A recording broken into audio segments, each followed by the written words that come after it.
우리 원장님들 오셨네.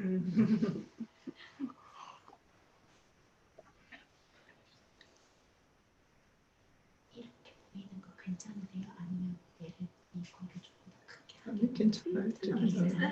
저희 모니터링 해야 되니까.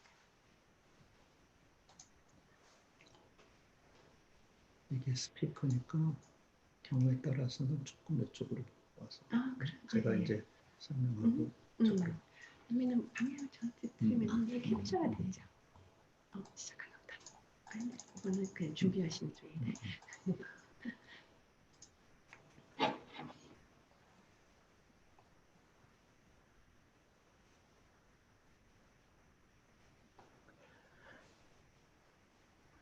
Yes, I think we are about to start. Good morning, good afternoon, and good evening, everyone. Today is Thursday, and it means that we are having another episode of our wonderful one and only Arbitration Kitchen. Today we travel across the globe and to Korea, and we'll speak about Korean arbitration, about Korean food, which most of us like very much, tasty and different. And we have two wonderful guests today. Professor Taek Shin, who is the chairman of the KCAB International, and Ms. Hyun Lim, who is the Secretary General of the Institute. Good evening. Good evening. How are you doing today? Very fine. Good. Good, good. We spoke about the weather and everything, and the weather seems to be perfect in Korea. Spring is the wonderful season.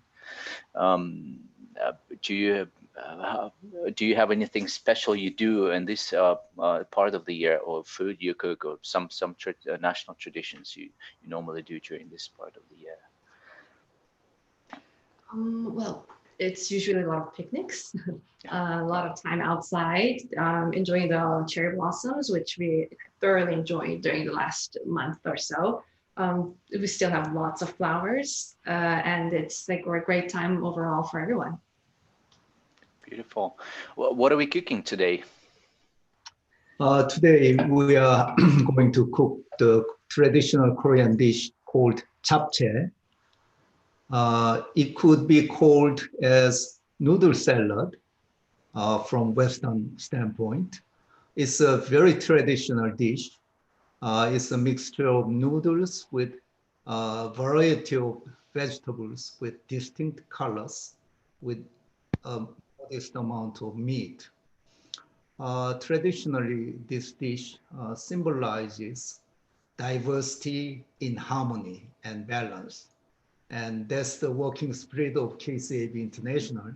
So we chose japchae for that reasons. And also it's a healthy food, a lot of vegetables with a modest amount of protein. So we would recommend that you try that in your jurisdictions. Right, and let's speak about the ingredients of the dish. So can you do you have it on your screens now? I'm trying to demonstrate it on my monitor. Wait a second. Yes, do you see it?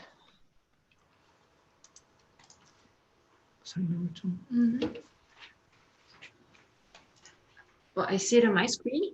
Yes. Okay. So what do we have? What do we need for the dish? Yes, like Professor Shen just explained, this is a dish that involves a lot of vegetables, a little bit of meat, and a great deal of harmony between the different types of ingredients. It's a very savory, umami type of taste, very meaty, but at the same time, it's not too heavy. It's very nutritious. You can actually go totally vegetarian by taking out the meat. So it's a very popular dish. It's like a dish that we use for birthday parties, for get-togethers, and it's a very festive, celebratory dish. So it's great that we'll be cooking this together, and I'll take you through step by step with the different ingredients that we have. In the screen, you see the ingredients, but we'll have them in front of our table, so you'll see them in real life, or this Good. in the camp. Good, and I assume we'll need some pot tray, some utensils, and that will be very simple. Knife and small bowl and a plate, a couple of pots for spinach and noodles, a strainer to rinse noodles with water, large frying pan, small frying pan, and a couple of large bowls, and of course a serving dish. All right, why shouldn't we start? Okay, well, I'm very excited. all right. So first of all, just for housekeeping purposes, I'll put on my gloves, which will help me keep away the, I guess, keep the. As you see, today's main chef is Sue, and Korean ladies of my mother's generation took pride that they never let husbands and sons into their kitchen. So the Korean men of my generation felt initially very happy that they do have traditional mothers, but now we realize that we have a very substantial disadvantage that we are not able to cook something other than ramen and pouring hot water into ramen. So we are really very vulnerable and totally dependent of our domestic bosses. So I will hand over the stage to Sue. She will be the primary cook. I will just follow her marching order, what to do, some triggered support. Okay, Sue? Okay, all right. All right, but now since Professor Shin mentioned it, cooking now is like the favorite hobby among men these days in Korea. So it's definitely a society where we see a lot of change and a lot of change in the roles of the roles among men and women. But anyways, putting that aside, we have the steps of the recipe. I think you'll upload it in your website. But if I can have the camera looking downwards to this tray here, I have a tray of Dangmyeon, which is sort of like another word often is called the starch noodles. And I've pre-soaked it so that I can save time while boiling them. I'll have to boil them later on, but if I pre-soak them, I will save some time during the soaking. After that, well, I will start slicing the vegetables. And one very interesting thing about this Dangmyeon, or this Japchae, is that it has 5 different colors. And you can't really say this is a Japchae unless you have the 5 colors. The colors will be red, which is symbolized by the carrot here, the green, which is the green onions and the spinach, black, which is symbolized by the mushrooms, and the white will be symbolized by the onions. And later on, I'll show you a garnish that I'll make out of the eggs, which contains the color yellow and white at the same time. So just really quickly, I'll slice the carrots into matchsticks. Oops. You probably don't need a whole carrot, but half a carrot probably. And then you'll slice it in a way that's a little striped. We don't want them too large, or else it takes forever to cook. So I will slice them in a way that are shaped that's shaped in stripes and sizes of little matchsticks. Right.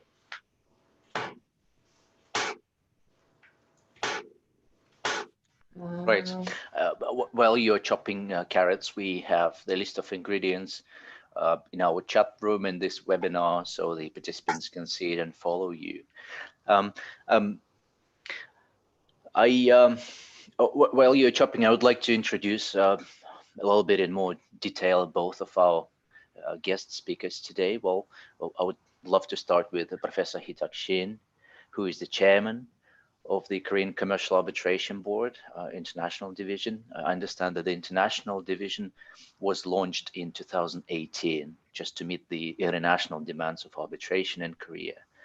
Professor Shin is a graduate of Seoul National University in 81, and then LLM from Yale Yale School of Law in '83, and he received a JD from the Yale University in the '90s. Professor Shin is a legendary figure in Korea because he was behind the drafting of the Modern Arbitration Act in Korea, and he was he chaired the special commission for the enactment of the Arbitration Promotion Act, which rarely seen in any countries. So you not only have the Arbitration Act, but you also have an act how to promote arbitration, which is interesting. And we would like to later on hear about how you promote arbitration, what are the objectives, and long and mid-term goals. Our second wonderful guest today, the one who is behind this magic of cooking, is Ms. Hyun Lim. She is the Secretary General of the International Division of the Korean Commercial Arbitration Board. Ms. Lim is a very international figure. She has also studied in the New York University School of Law and worked in a US law firm before she returned to Korea, where she worked in one of the prominent law firms in Korea. She is recognized in Who is Who Legal Arbitration Future Leaders, and she's been heading Ms. Lim. She's been heading the KCAB International since 2018, which was recognized by the Ministry of Justice. I know that major arbitration outlets such as the Global Arbitration Review paid a special tribute to that. So this certainly is one of the most expected and anticipated developments in Korea. Okay, so back to you. Sorry for this lengthy introduction, but I thought it's worth just letting our viewers know about the participants. So what are we doing now? Okay, so I've finished slicing the onions. And the point about the onions is that you have to make sure you slice them vertically. So you have to slice them this way as opposed to this way. It's just to make sure that the flavors are in a way that the flavor stands out.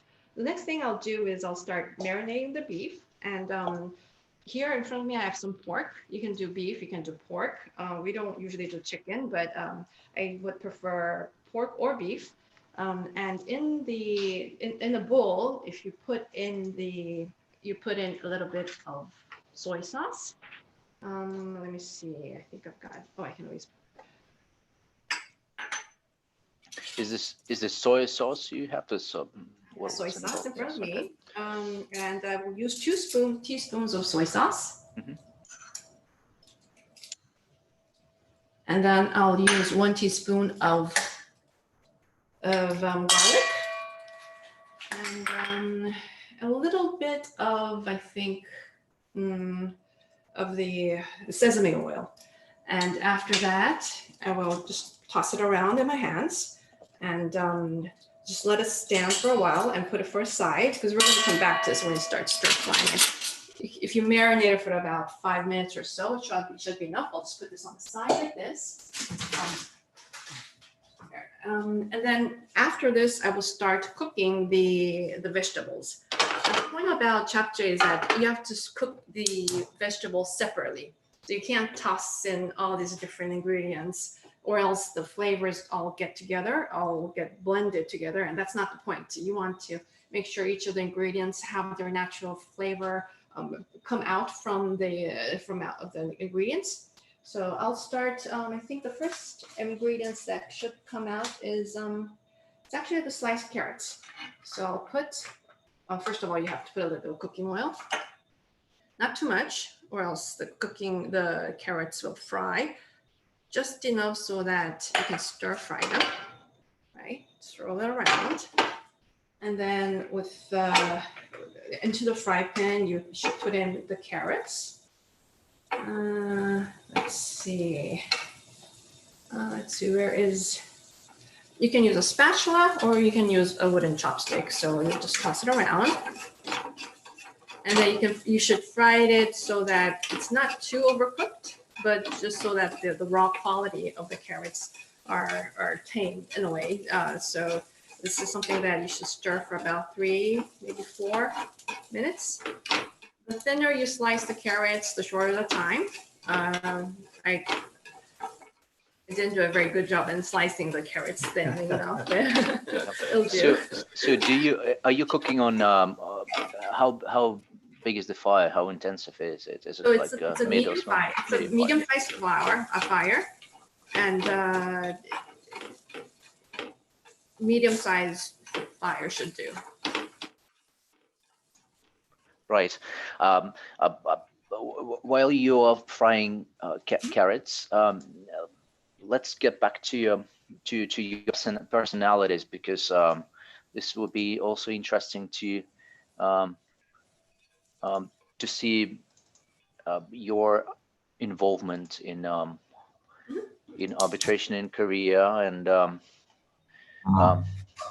I'm sharing the screen now, and this is Professor Shin, if he is still with us. Oh yes. Yes. Right. And I just want to hear the comments on these pictures. So this is the Seoul National University School of Law, where Professor Shin spent much of his time teaching international business law and dispute resolution. Perhaps you could give us a few more insights on that, Professor.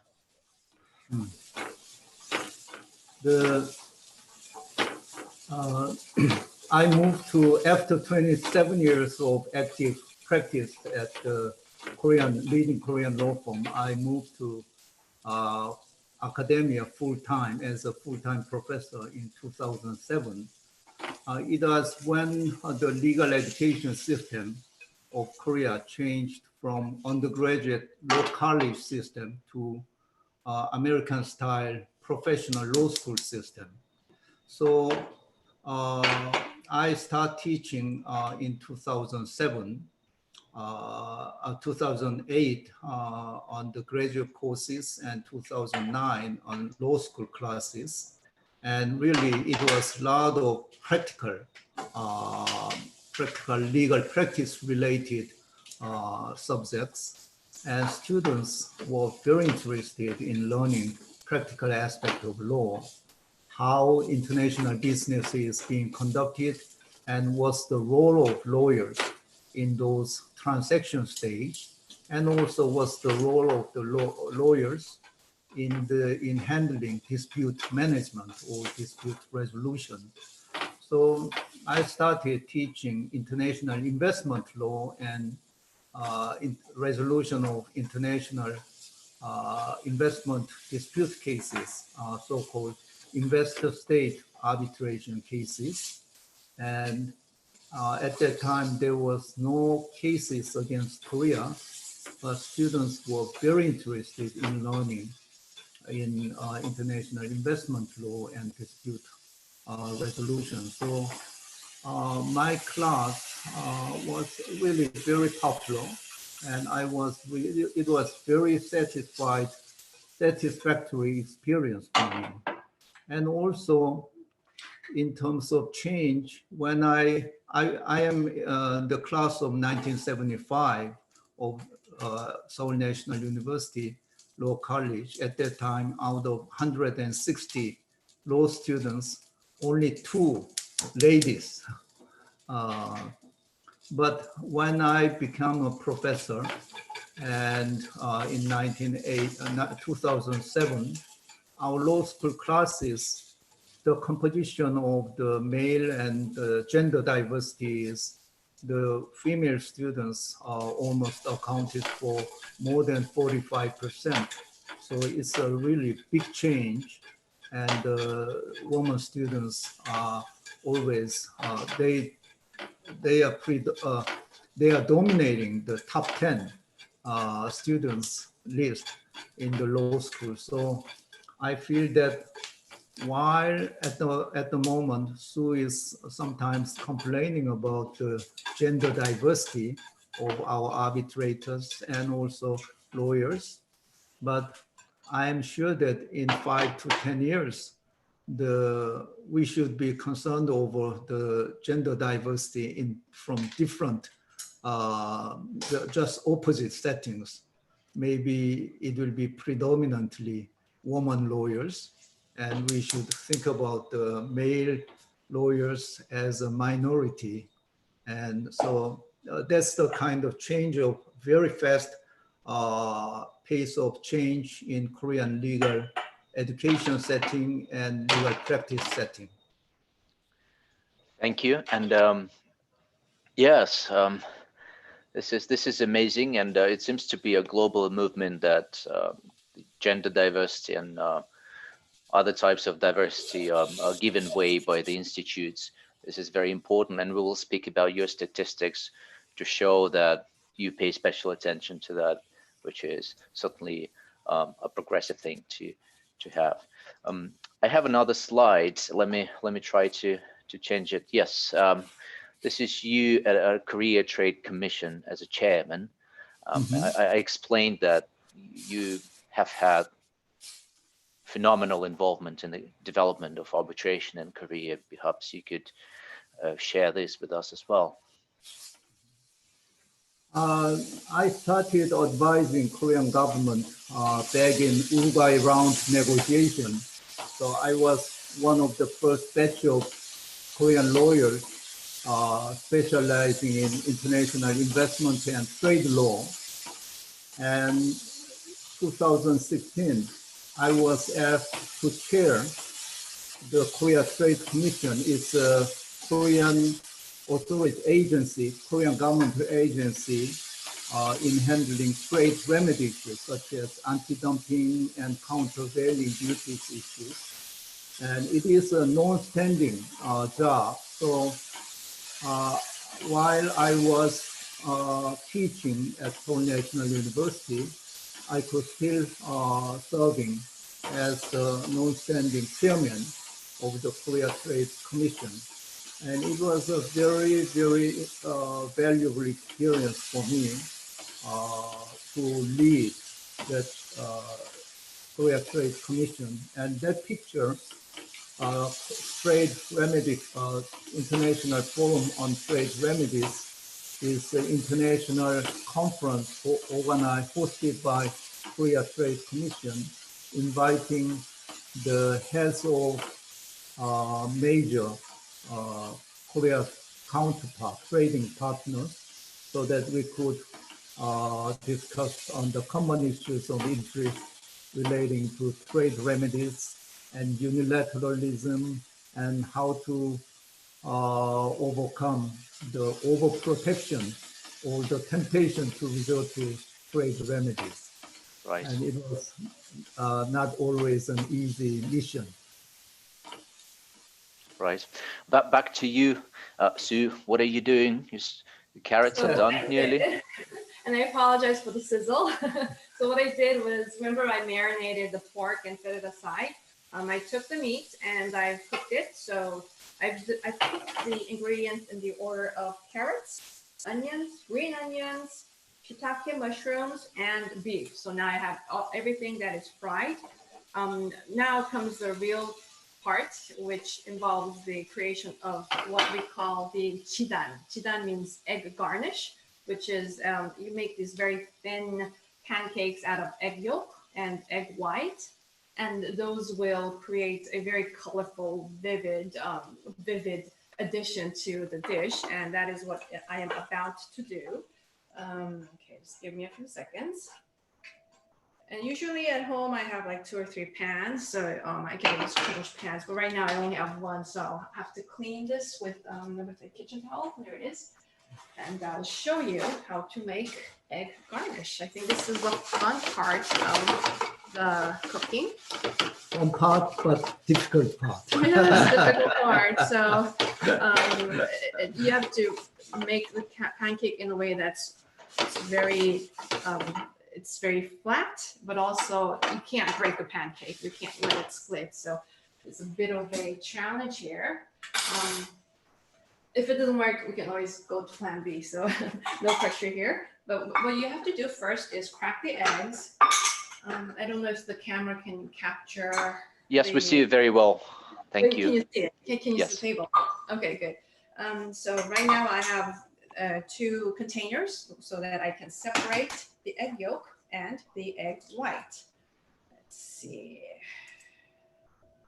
Got the egg yolk. All right. Ooh. Ooh, sticky eggs. And then the egg white. And I'll put the shell to the side. And then I'll take a fork, which I can use to beat. And if you can see it, I'm beating the yolk together.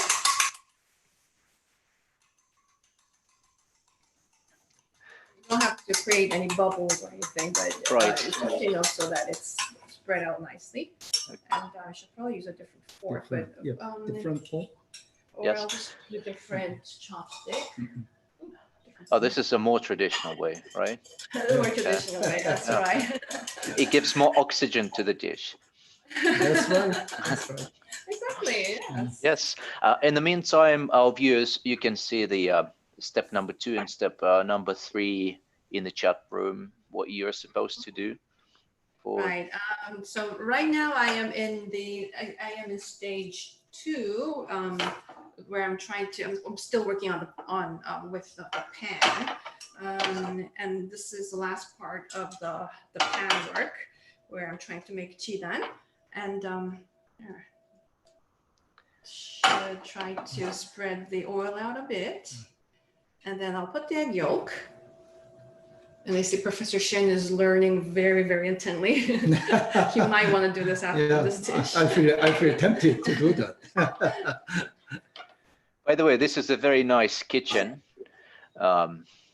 very homey and cozy, and just so one of the finest kitchen we've seen on the program. I must say, well, to my taste. And Thank you very much. Thank you very much for arranging all the dishes and the ingredients in good order, so the viewers can easily spot what you do. It's The biggest thanks actually goes to Mrs. Shin. This kitchen is the kitchen that we're borrowing from Professor Shin. They have a really nice, they have a very nice kitchen where we have very nice lighting, very spacious table. And here I'm trying to flip over the egg yolk. Ooh, right. Get this feeling that today might not be such a lucky day. Yeah. All right. I just get the idea. Right. Yes. While you're taking care of that, let's get back to some of our slides.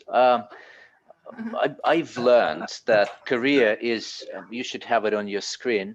I've learned that Korea is doing superbly well with the current COVID-19 situation, and one of the lowest rates of infected people, certainly one of the lowest death rates. And I started to read about that and understood that Korea was well prepared for that because of the previous, was it MERS? Outbreak of MERS, right. yes. And so how is life in Korea these days, in Seoul and outside Seoul? Has anything changed, or you guys live normal lives, go to the office, go do groceries, shopping, etc.? So what's going on in Korea? We were, in a sense, initially very much alarmed with the increased, fast-growing number of the newly infected people, but the government was successful. In a sense, it's the collaboration between the medical community and also the religious community and social community. And really people were very serious on putting masks from the outset. And at the initial stage, we have a shortage of mask supply, but we come up with some kind of rationing system, which worked quite well. And most of the, I think almost 100% of people going outside wear masks. So it has become our new normal. And KCAB itself has maintained the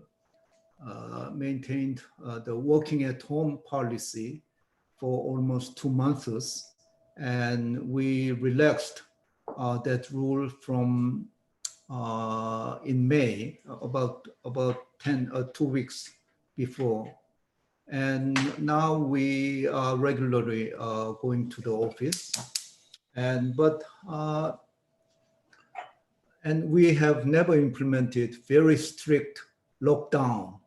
So while the people were asked to refrain from the social gathering and comply with social distancing, our work or our life is relatively free, and going outside or going to the supermarkets or going to whatever things you feel is necessary. And one of the picture with the guards with mask was taken by me while I stroll, while I took a walk during one of the weekend and one of the park in Seoul. And it was quite amusing that even the guard on ritual or old costume put on mask. So that's the seriousness we put on having the mask on it. And so we are very successful in maintaining or reducing the number to low tens. And then some youngsters start going out to the clubs and bars, and that caused some sudden hikes in number. So there was a lot of social pressure on those, and so refraining from going to the bars and those entertaining places. So now the number is back to very low figures. So while we are cautiously optimistic, but still we are very, very cautious. And really there are a lot of social pressure or peer pressure not to do some extreme things. Right. Well, at least these days we see that there is no shortage of masks, even some of the religious monuments. Where That's those, right. yes. That's right. Right. So you're back to normal, and the Arbitration Institute operates normally. You keep on administering the cases and accepting cases, and yeah, we see that on international cases, most of our cases are being conducted on a virtual hearing using the video conferencing. But quite a lot of domestic arbitration hearings are really conducted at Seoul International Arbitration Center, our hearing facilities, as normal. So, but I expect that for foreseeable future, our international cases will have to be handled without physical hearing and through video conferencing. So we have improved our software platform for the video conferencing very substantially, and also going to make further investment to improve that system. this is very interesting to learn, because we see that seems to be a race between different institutions these days, trying to implement more online platforms. In the Russian Arbitration Association, we've developed this platform back in 2015, I think. It was long before the COVID. And we tested that through moot competitions. So each year we have 70 teams from across Russia. Russia is spread geographically. So not each regional university can commission its team, send its team to for in-person moot competition. So we basically delivered this moot to the homes of many students across Russia, and it's been tested for 4 or 5 years consecutively. We've been improving that, and from the outset we saw that that was the way to go. That was the way to go for the future, especially for smaller cases where you don't require extensive examination of witnesses or experts. Well, back to to our food. So I see there's a big bowl on Sue's right. So what's in that bowl? On the So left? Yeah. I'm bringing the pot of water to boiling point, and this is so that I can start cooking the Dangmyeon, which is the noodles. So like at the start of the program, I had pre-soaked the noodles into the water. You don't necessarily have to do it, but if you don't do it, you'll probably take a longer time just to bring the noodles to the level of cookedness, so that makes the noodles all bouncy and springy. So I think the water started to boil just now, and I will start putting the noodles into it. It's usually ideal that you soak it so that the noodles are such that they are limp like this. And remember, this is based on potato starch, so it's not flour based, and we don't do al dente like the spaghetti. We try to boil it so that it's just enough that it's soft, and it's got this very bouncy texture to it. So that's what makes japchae very special. Some people don't even use noodles when they make japchae. I think it's because they want to minimize the carbs in the dishes. Yeah. You can go totally with the Right. mushrooms and the spring onions and stuff. I will probably cook this for about 6-7 minutes, and I will ask Professor Shin to be my tester in terms of whether the texture is right or not.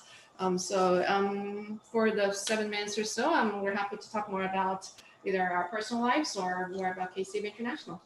Yes, and that was my very next question to you. Let's speak about you, Sue. Oh, no. Yes, you have a phenomenal life, an interesting life, and you seem to be traveled across the globe and brought a lot of experience back to Korea.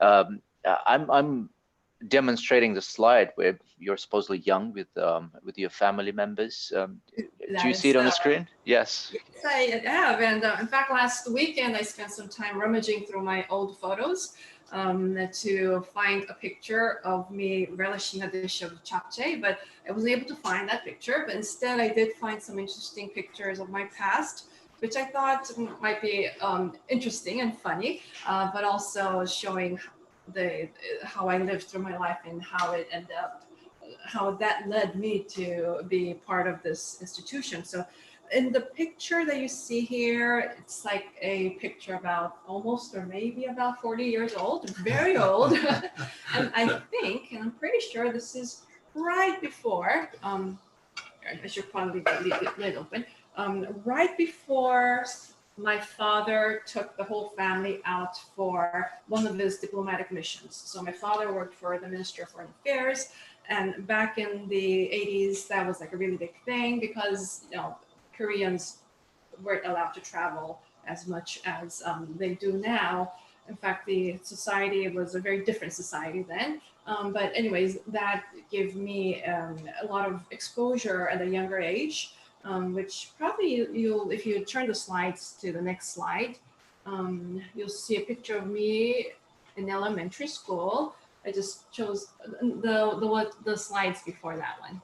That one, yes. So that's me, maybe third or fourth grade, maybe. And it just shows a snapshot of how I spend most of my life.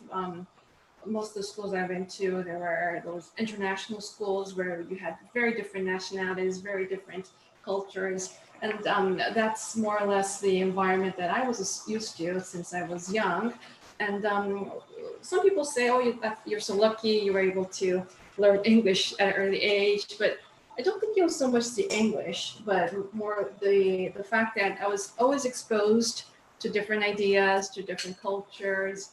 And I think the best thing is that you get into direct contact with people from different countries and different backgrounds, and you actually form your independent idea that who these people are, as opposed to people who never travel and they have to rely on the media or some sort of stereotypical narrative of how foreigners act or what they are.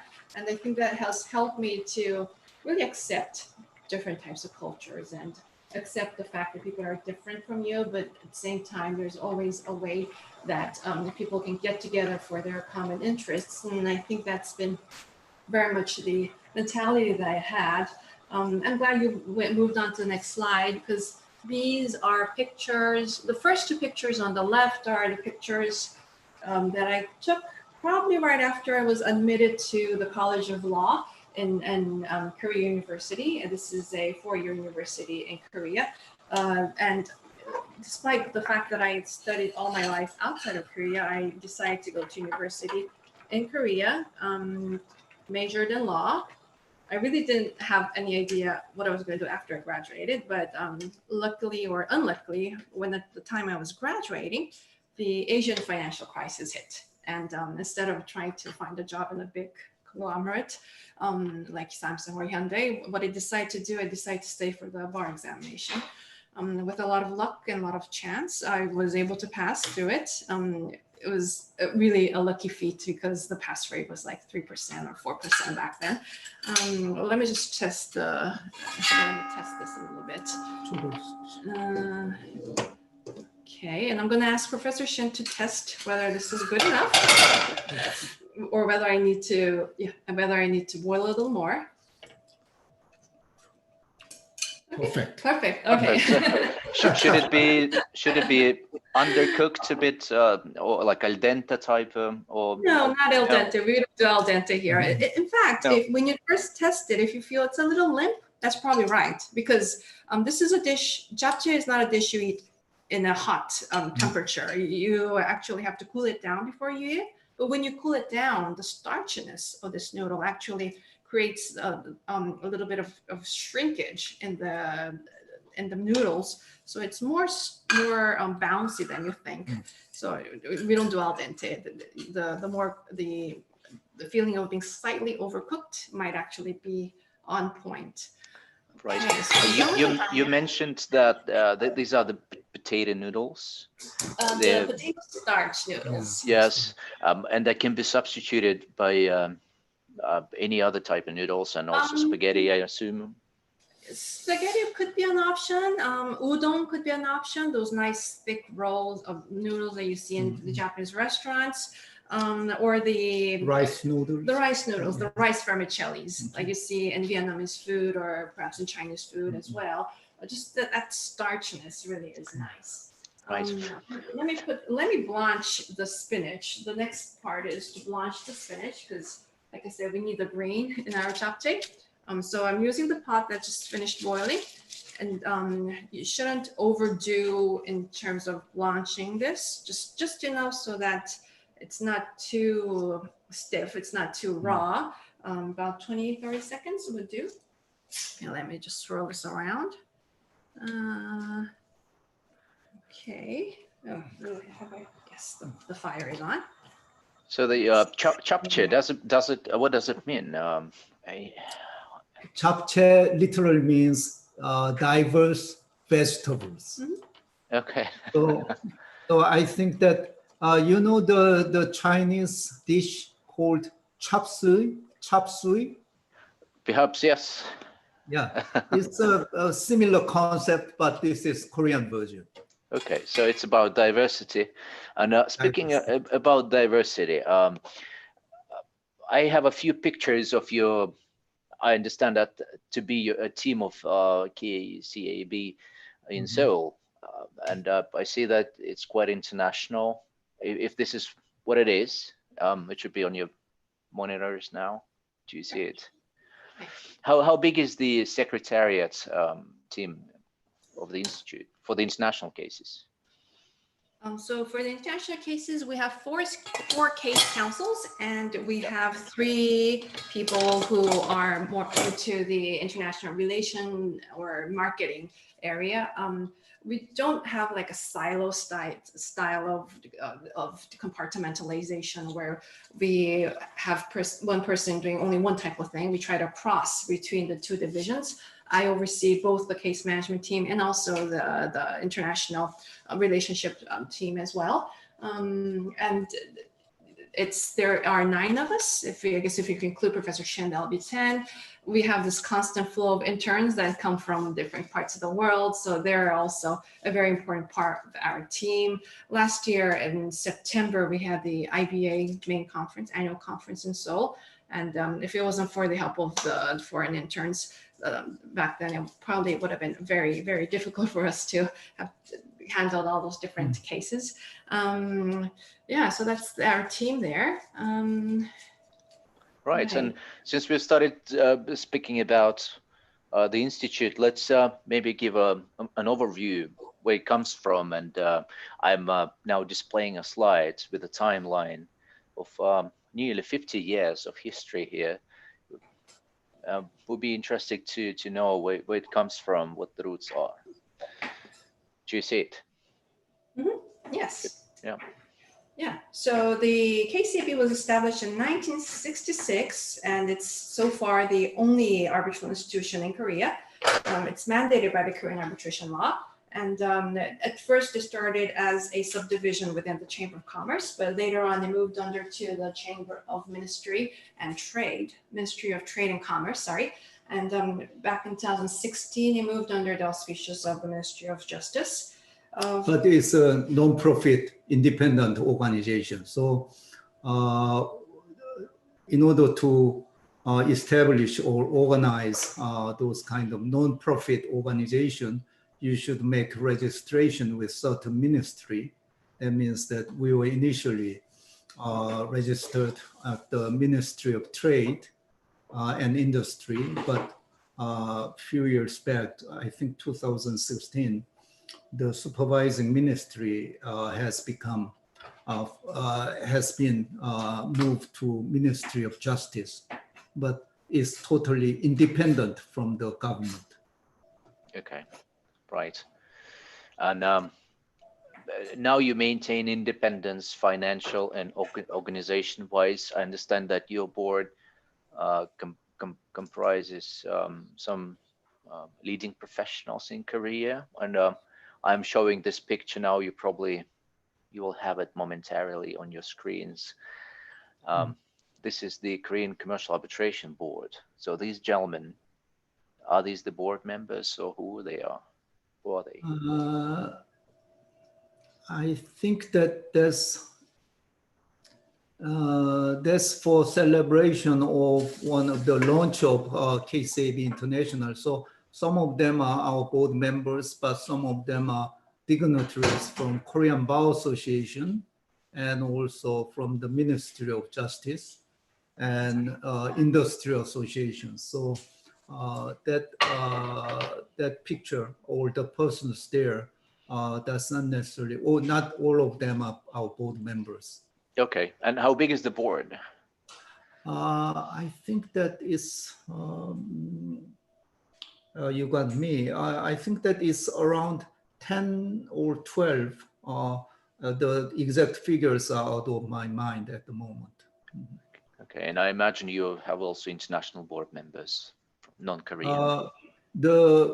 We have the KCAB has single board for both domestic and international, but our KCAB's president is in charge of administration and domestic case management, while I am in charge of international sector.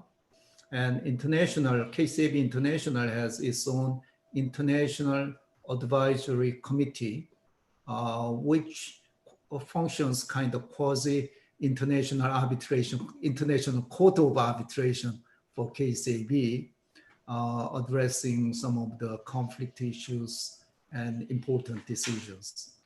But right. That's not really board of KCAB. Okay, so it's an advisory committee. That's right. Are you like a light touch institute, or you like the ICC, for example, you do some scrutiny of awards when they issued? Is there such a procedure? I think in your words, if I borrow your words, we are like soft touch. Soft touch, yes. Yeah. Good. Thank you. So, Sue, Yes. I see that you are prepared to do something else. So what is Yes. it? So I finished the boiling, the blanching, and also the stir fry. So now comes the final part. I will be mixing the ingredients so that we have the final product. And I will start putting in the large mixing bowl the noodles. And then the next one will probably be the meat, if I'm not mistaken. And then comes, I think, the mushrooms. And then the green onions, and then the carrots. In no particular order, I just tend to put colors that are darker first and then later lighter. And then for the spinach, I would suggest that you should squeeze the excess water out because you don't want the noodles to get too soggy. So I'll do a little bit of squeezing, thank you. And if you have the culinary shears, let me see. The culinary shears, the scissors, sorry. Don't have it right now. Oh, there it is. I would suggest that you cut the noodles a little bit so that they're in a manageable size. If you don't cut them, they'll be too long and you'll be slurping the noodles during dinner. Not very good for polite company, right? And then you put in the spinach. And for the egg jidan, I don't know if the camera shows this. So for the yellow and the white garnish that I prepared, you put that on the side and you'll put them at the very end of the product.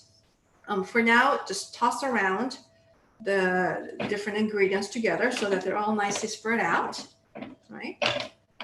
And you try to toss them before you start putting the condiments. And for the condiments, and I think the ingredients are somewhere in the website. Let's see if I have it here. That'll be a little bit of garlic. I usually use 1 teaspoon, not very large. Oh, not even 1 teaspoon, 1/2 teaspoon, sorry. You can skip the garlic if you're not really a garlic person. Sometimes garlic flavor is a bit too strong for Westerners, exactly. while Koreans eat a lot of garlic. It's considered very good for your health.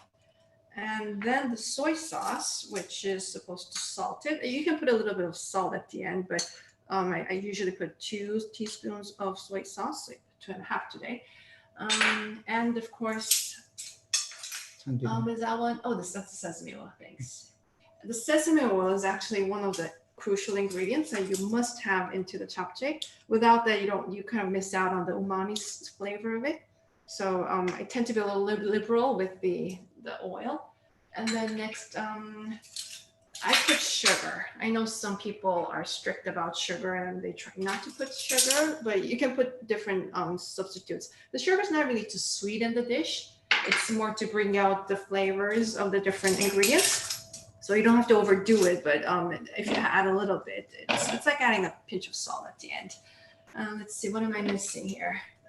I think I put it on. Oh, a little bit of pepper. When I was stir frying the carrots, I put in some pepper over there as well because that also helps in flavoring the carrots. And a little bit of salt if you feel that it's not salty enough. Let's see. Oh, I might have to ask my tester. Well, before we go to the, is this? Okay, well, let me ask my tester to Yes. see whether there's enough salt there. If not, I will have to put a little bit of salt, a pinch of salt, actually. Right. Is it good? Yeah, very good. Very Okay, good. well, after the show, I'm running to the Korean restaurant and order the japchae. Before we totally finish the dish, let's speak about a little bit more about the institute, because this is something I would like to discuss with you, and this is something we discuss normally with our guests, about the figures, about the statistics, and the objectives of the institute. I have this slide on the screen with the caseloads between 2013 and 2019, and I see that while these the cases, well, there's certainly a curve up. So arbitration seems to be one of the means of dispute resolution in Korea. But interestingly, there's a large number of international cases, 70 cases in the last year. Do you think this is something like a point of growth for Korea? You will see more cases in a coming future, or there'll be like a stable number between 60, 70, 80 cases? And what do you do to increase the number of international cases, for example? As Korea has been a major trading country, and there are a lot of international business transactions, and Korean companies now realize the value of international arbitration for their primary means of dispute resolution in international businesses. So some of the big international disputes has been referred to ICC, LCIA, and SIAC, and Hong Kong HKIAC. And now smaller companies are also recognizing the value of arbitration as a means of dispute resolution. So I feel that our caseload will continue to grow in the foreseeable future. And I think that there are a lot of potential for KCAB to be recognized as the preferred venue for Korean international businesses, and especially for small and medium-sized the dispute, which they find KCAB very efficient and tailored to meet their needs. But and also, as Korean businesses are being diversified, we see really diversified foreign parties before our before KCAB International. So could you add? Yes, so I think the uniqueness of KCAB is that it's based in Korea, and Korea is one of the jurisdictions which we don't have a common law background. I know places like Malaysia, Singapore, Hong Kong, they all have a very British-based legal tradition where a lot of the procedures are very much influenced by the common law litigation, whereas Korea is very much a continental law, a civil law base. The practitioners that are based around in Korea, even the ones that have common law background, they tend to be a little more favorable to being more efficient, to having more emphasis on documents, not so much emphasis on the cross-examination of fact witnesses.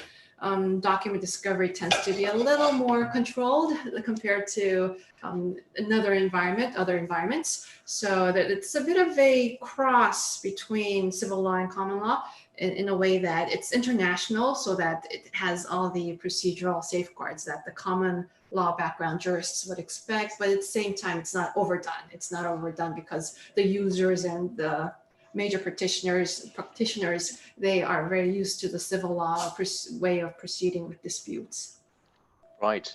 On the same note, you've probably heard of the international initiative called the Prague Rules on the efficient conduct of proceedings in international arbitration. And this is precisely the idea of that not each case would need extensive discovery of evidence, be it witnesses or experts. Some of the smaller cases could be decided on the documents only, with a more active role of the tribunal, such as appointing its expert, for example, or allowing discovery to a certain limit, to a certain extent. And have you been contemplating anything like about the Prague Rules, whether it's suitable for the Korean system of dispute resolution? What were your thoughts? I mean, if any. I appreciate that. It might be not. Procedure-wise, KCAB is very versatile. It's very party autonomy.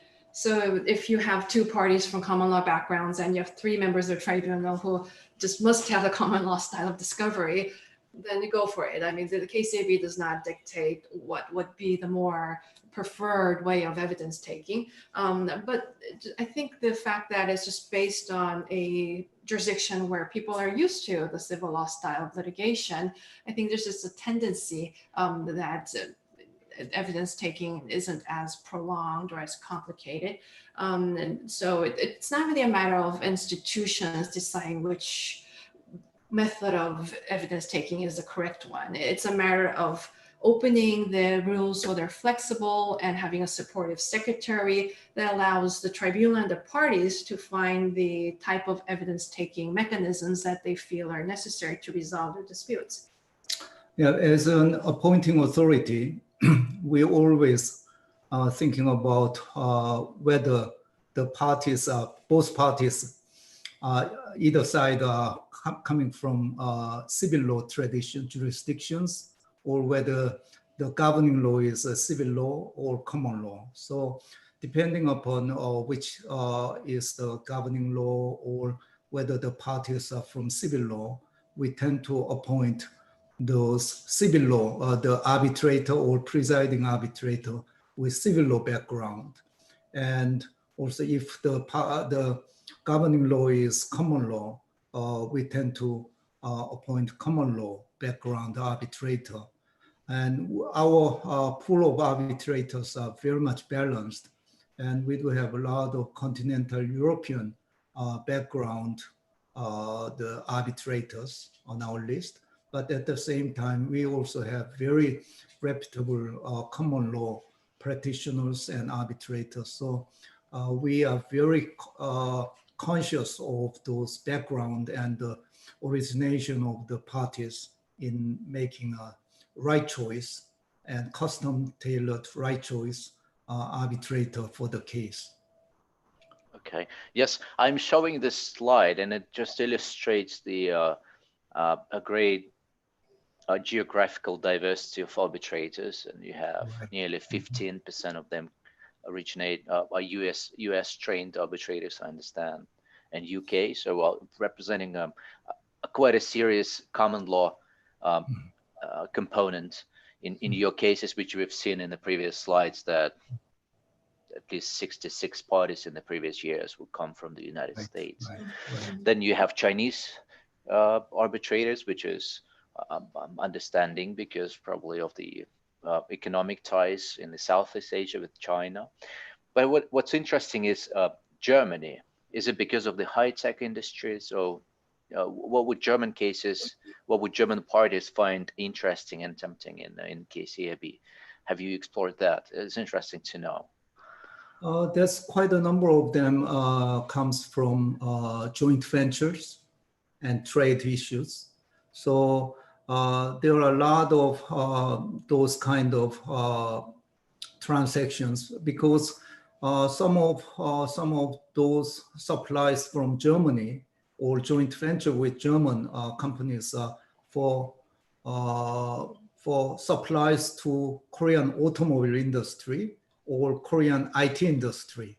So they are quite a number of them are vendors, and vendors who wants to establish joint venture in Korea with Korean parties for ultimate supply to Samsung, Hyundai, all those kind of the final product assemblies. So we see those kind of cases coming from Germany. Okay.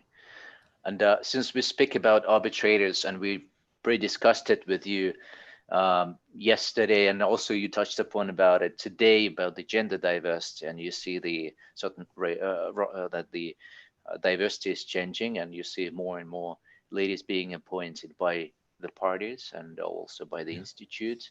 Do you see this trend continuing in the future, or this is what do you think? It will continue, definitely. Yeah. And like Professor Shin mentioned in passing, he mentioned that I complain a lot about the fact that there's not enough women arbitrators. It's more pushing, nudging me. It's not really complaining. It's persistently and politely insisting on a cause that we feel is right. KCAB is a signatory of the pledge, which I know a lot of law firms and almost all institutions are part of. And it really, a lot of the talent and a lot of the up and coming arbitrators, we find them a lot in women professions. And it's really important that there are people in the Secretariat that have this consciousness or awareness that you have to push that. When I first started as Secretary General, the numbers were probably even lower. I asked, but whenever we as in the Secretariat to consider the appointments, I explicitly asked my case counsel to have a very good mixture in the pool of candidates, of female attorneys, of people of different ages, of different backgrounds. And after we see them together in a pool, then we can make a proper assessment. If people just go by what they're used to, or they just try to play by they try to play it safe by going back to the familiar faces, we don't really bring them changes as quickly as we want. So it really needs a bit of awareness and a little bit of a nudging, and that's what we're trying to do here at the Secretariat. Right. Another angle to diversity is, of course, the age diversity. As we know, a young arbitrator is after her or his 50s.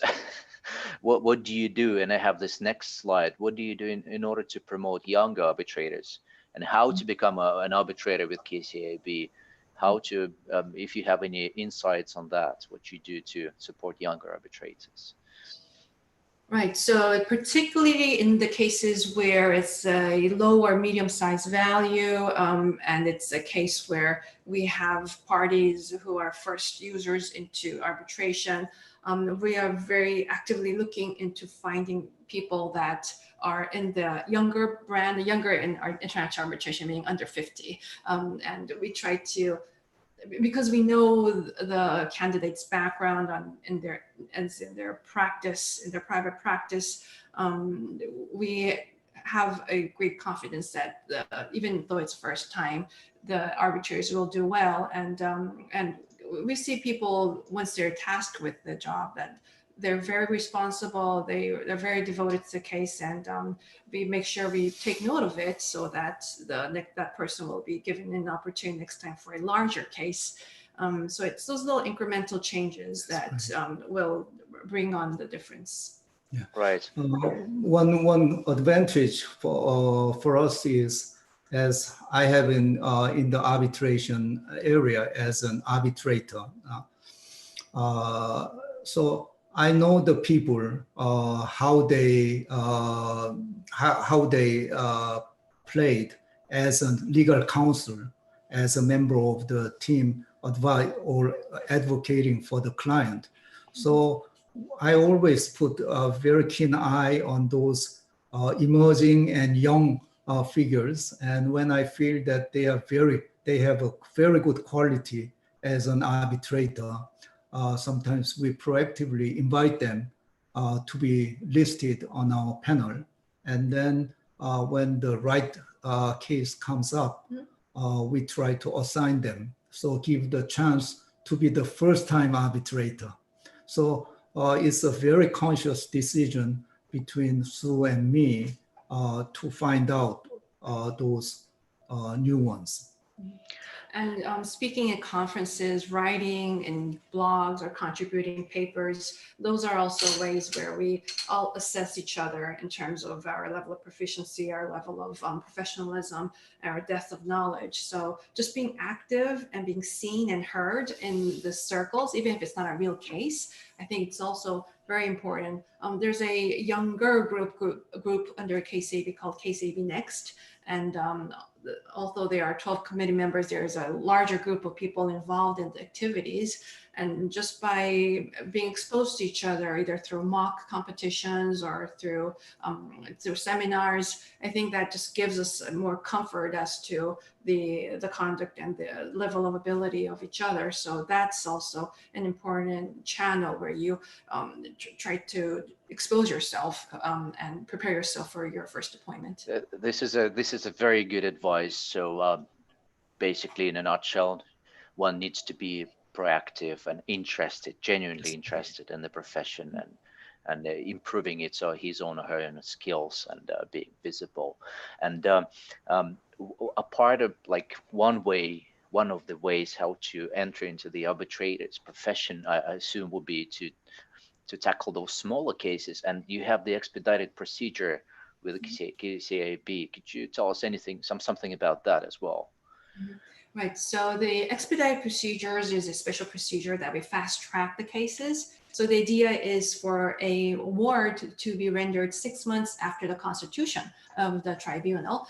We have a system where if it's a case value or if it's a dispute that has a case value of under 500 million Korean won, which is about 500,000 US dollars roughly, it's automatically put into the expedited procedure. Or even if it exceeds, if the parties agree to put into expedited procedures, those cases are also put into fast track mode. So generally, the expedited procedures tend to be the smaller value cases, but for the younger arbitrators who've been through it, the smaller doesn't always mean more simpler. In fact, many times or oftentimes the parties are not represented. They have no clue what arbitration is. So it takes a lot of hand holding by the young arbitrators. But in some ways, it's even better because it gives you life lessons as a young arbitrator. And also you get to see everything from bottom up. So that's, I think, not only just so being appointed to small cases is not just a extra revenue generating gig. It's actually a very important step of someone becoming a fully established arbitrator. Yeah. Right. And also on those when the first time or young arbitrators on the panel, our secretariat tend to play a very proactive role in ensuring everything is on the right track. So we become much more attentive in monitoring and also sometimes guiding those young panels. Right. And just as a confirmation of what you've said a second ago, your education activities, and there's a Seoul Academy of International Arbitration. You support various moot competitions, including the FDI moot. You have an internship program. How does it run? Is it like a 2-3 month internship for students? How can one apply for that internship program? Is it open to international students as well? So the internship program is for lawyers, not only for lawyers, but it's also for students. I should actually say the other way around. And it's usually about 3 months, sometimes extended to a little longer period. And that's where we have someone sit next to us and help us in gazillions of things, like anything from promoting events or helping us proofread contributions of articles that we're trying to put into the media. And also, apart from that internship, we have a 2-day annual workshop called the Seoul Academy. And that's when we try to match the established practitioners and the younger students or first and second year associates in larger firms, and help them work through a mock case where you can actually do a live advocacy and have the more established practitioners coach you and also to give you advice on how to improve your skills. So that's also another way of education that we're helping. All right. So, and the internship program is available in Seoul or also in, I'm just showing the map of the offices across the globe. Mm-hmm. Would that be also available in other countries where you have offices? So far, it's only in Seoul, unfortunately, but the overseas office, we have the intention of expanding it depending on how the circumstances change. And if it's expanded enough, then we probably will be considering having internships in those offices as well. I'm glad you mentioned our overseas office. You'll see that we have one in LA, one in Hanoi, and also in Shanghai. These are the 3 jurisdictions that represent the most frequent nationalities that we see outside of the Korean nationals, the more frequent nationals that we see in our caseload. And we thought it would be useful if we had someone out there in the city to guide the parties through what the procedure is and help them through the administrative steps of filing a case. Right. And we are coming to an end of our program, but just one final slide about the Institute I wanted to show and share with our viewers is the arbitration cases by industry. And to a large extent, if you look at the Arbitral Institute, it's quite representative of the country's economy where it's based in. And we see that the construction sector and IT and trade basically dominate among other disputes, and it shows that it's a healthy economy and it's growing. Construction cases, IT, etc. Where would you see a point of growth in terms of the cases? So which industry is on the rise now, and say your predictions after this COVID-19 situation? Would you have more cases in which industry? I feel that the construction, IT, and trade will continue to be strong.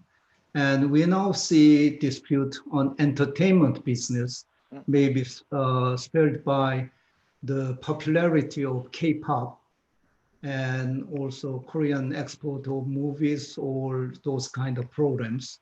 So that will be the growing area for next decades or so. That's my expectation. So yeah, construction is traditionally the strong area sector that we see. The daily trade, sales of products, I think those are like the bread and butter types of cases that we see every day, especially considering the mid-size, the value of the disputes. And really, IT could also be another area that we could see growth anywhere and coming up from the industry sector. But yeah, we're looking forward to diversifying the disputes that we're handling. Right, it's very good to know. So where we are in terms of our wonderful dish, Japchae. In terms of speed and efficiency, already done. So while we're explaining what KCAB does and who we are, I finished the mixing part of it. I was hoping to show everybody how I was doing it, but we had so many things to share that I just did it on the side. You'll see that I finished slicing the egg garnish. So you have this. It's too light. If you can move the camera a little bit to yeah. Oh, this is yes. Oh, okay. Just focus on the dish. Yes. Right. So you see the nice color here. All the mushrooms and carrots and spinach. The noodle is inside the different things. You see on the top that I sprinkled in some sesame seeds. That adds the savory flavor of the entire dish. And yeah, it's a nice salad that you can have during your solo meals, or you can have it after your friends are all over in your house. And in fact, this is what we might do. That we have two of our KCAB International Relations staff member here together with us. So we're gonna, after we finish this, we're gonna share the dish, and we're gonna, celebrate the end of the program. This is the dish you share. It's not like an individual dish you share, so you can share. Yes, unless you have a very enormous appetite. It looks gorgeous. Before we finish, we would like to take the advantage of our broadcasting time and bring some awareness of our viewers and friends and colleagues across the world about the various funds. They might be international, there might be funds in your jurisdiction, in your hometown, but funds which assist the doctors and other personnel to fight the disease, assist the patients, etc.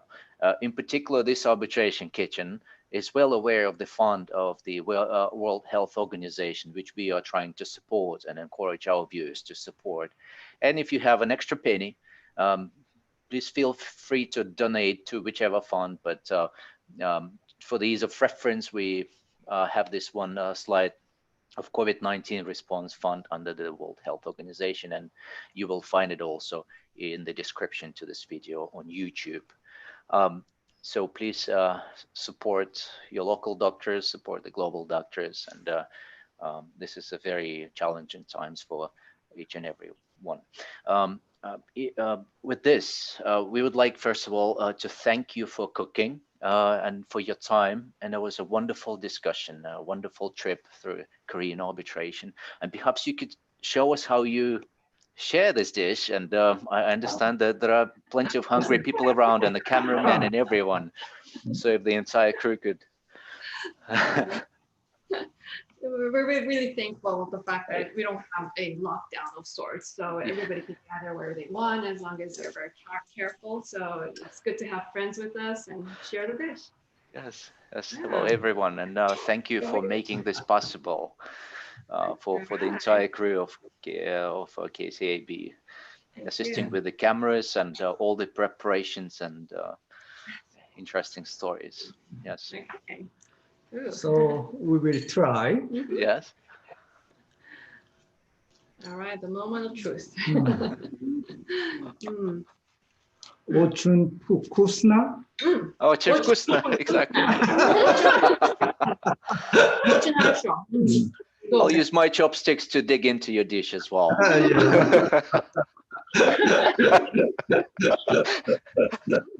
Well, maybe one day we'll meet in person and cook it again and do it, make it real. In the meantime, if you ever decide to visit Moscow, we'll be more than happy to host you and to show you around and show you Moscow and tell you about how we live, etc. Professor Shin, Ms. Lim, thank you very much. Thank you, the crew members. Thank you, the KCAB, for having this wonderful show on Thursday afternoon or morning. We wish you health. We wish you to stay safe. Thank you very much. And we'll see you soon, hopefully in person. Okay. With this, Goodbye. goodbye. Goodbye for now. Goodbye. Bye. Okay. 나가도 되겠어. 고생하셨습니다. 아, 예.